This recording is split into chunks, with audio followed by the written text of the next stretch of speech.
Open your Netflix home screen for a second. Be honest. How many Chinese shows sit in your top 10 row? Now count how many Korean dramas and Japanese anime you've binged over the last few years. Yeah, exactly. This is weird because China is richer, bigger, and has way more history than Korea or Japan combined. Huge economy, giant market, tech giants, billions for film studios. On paper, China should dominate your watch list. Yet when the algorithm recommends something Asian, it's usually Squid Game, Attack on Titan, or some K-romance. So here's our question. If China has all the ingredients, why didn't it become the world's drama and anime superpower? Is it just marketing? Is Korean drama inherently better? Or did something much deeper happen in the past? To answer that, we need to rewind not 10 years, but almost 60. Back to a decade China still struggles to talk about. A decade when students attacked their teachers, books were burned, and being educated became a dangerous label. Imagine a revolution that doesn't just overthrow politicians, but tries to erase an entire class of storytellers. Imagine if, in the 1970s, Washington had shut down Hollywood and sent most writers and directors to labor camps. Fast forward to your Netflix today.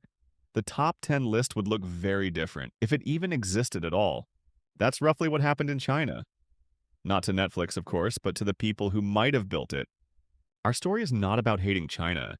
It's about what happens when a state becomes afraid of its own storytellers, and how that fear, born decades ago, still shapes what pops up on your streaming screen in 2025.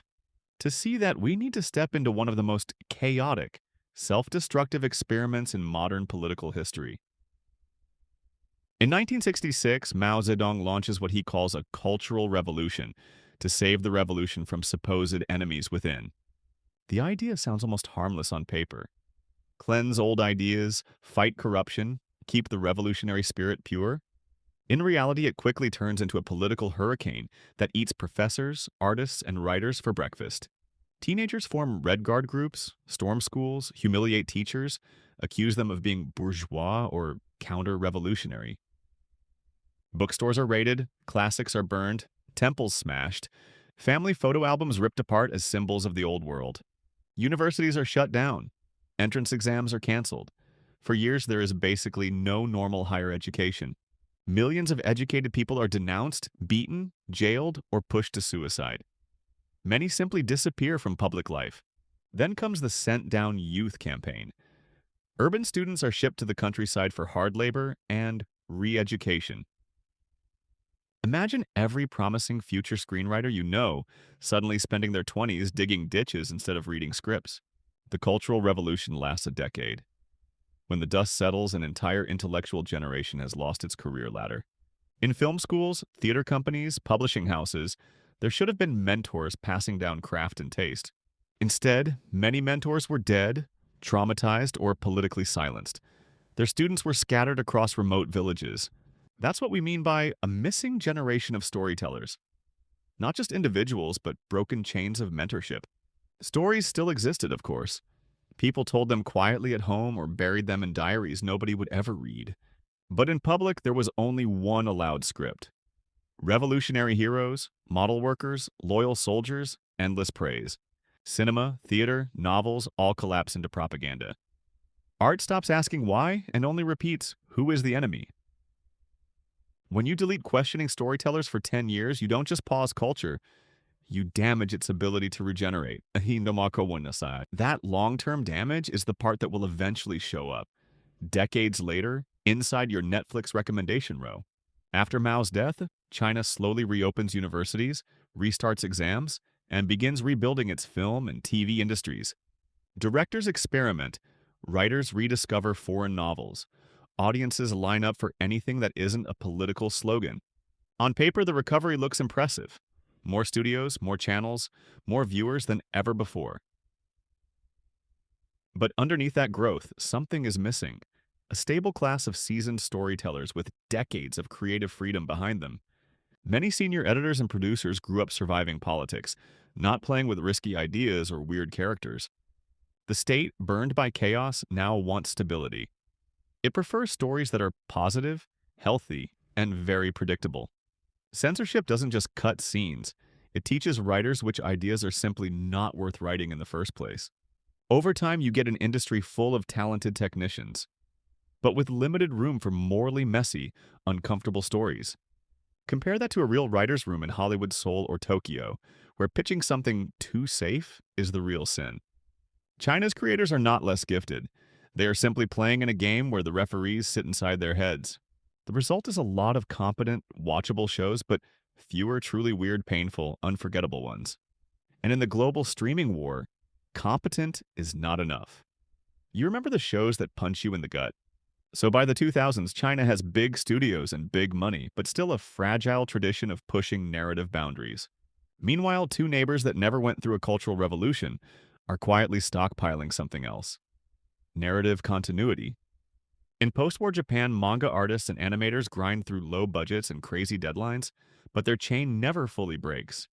From Tezuka's Astro Boy to today's anime giants, every generation borrows tricks, themes, and fan cultures from the previous one.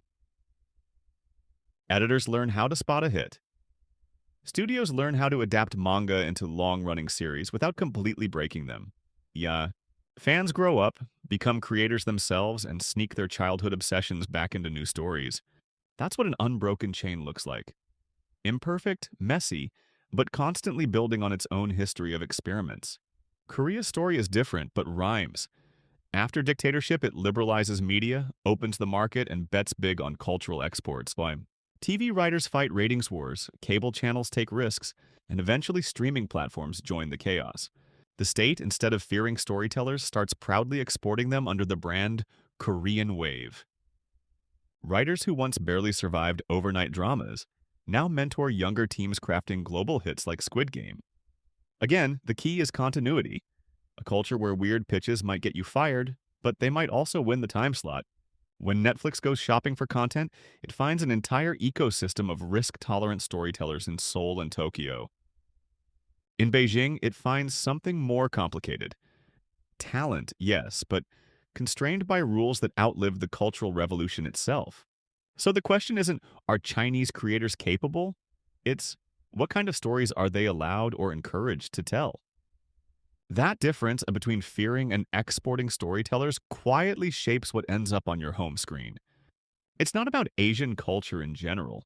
It's about specific political choices carved into decades of media policy. Japan and Korea never paused their story chains for 10 years of ideological purges.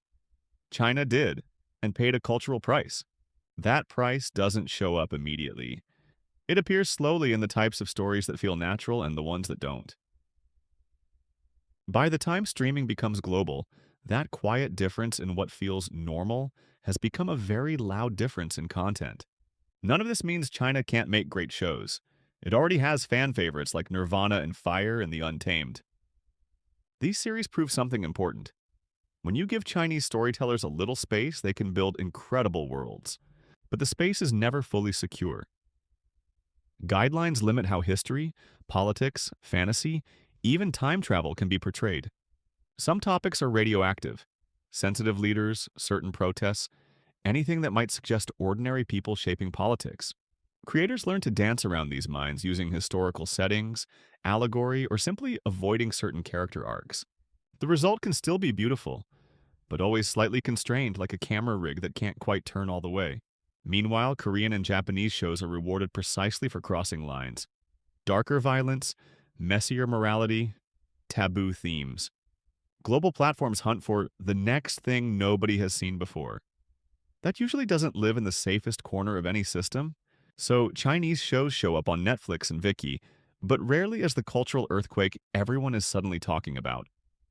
It's like watching a brilliant athlete play with ankle weights on, while their rivals run mostly unshackled. The ankle weights are not low talent.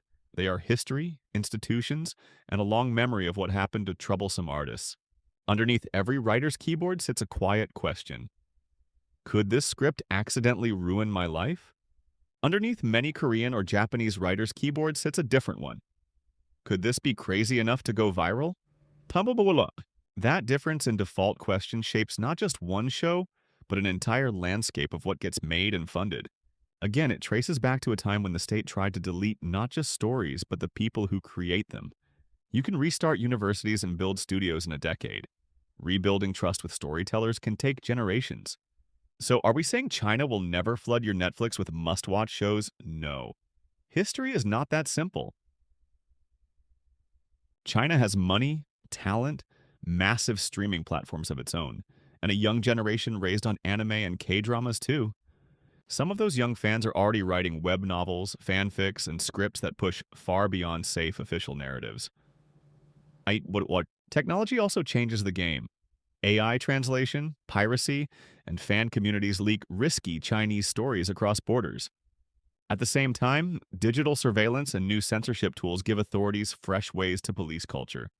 The long shadow of the Cultural Revolution is not a prophecy. It's a warning about what happens when fear guides cultural policy. For viewers outside China, it raises an uncomfortable question. How much safety do we want our own stories to have? Would you still get Squid Game or Attack on Titan in a system terrified of chaos, ambiguity, and painful social critique? Every society has its own soft version of censorship, taboo topics, unwritten rules, and outrage mobs ready to punish creators. China's story is just the most extreme reminder of what happens when those instincts get absolute power for a decade. So next time you scroll past another flawless K-drama poster, remember, you're also looking at a different political timeline. A timeline where storytellers were annoying, controversial, sometimes punished, but rarely deleted for an entire generation. And somewhere in another tab, maybe, a future Chinese writer is quietly typing the show that will finally break through. When that day comes, your top 10 row will change. The question is, what did it cost to get there and to whom?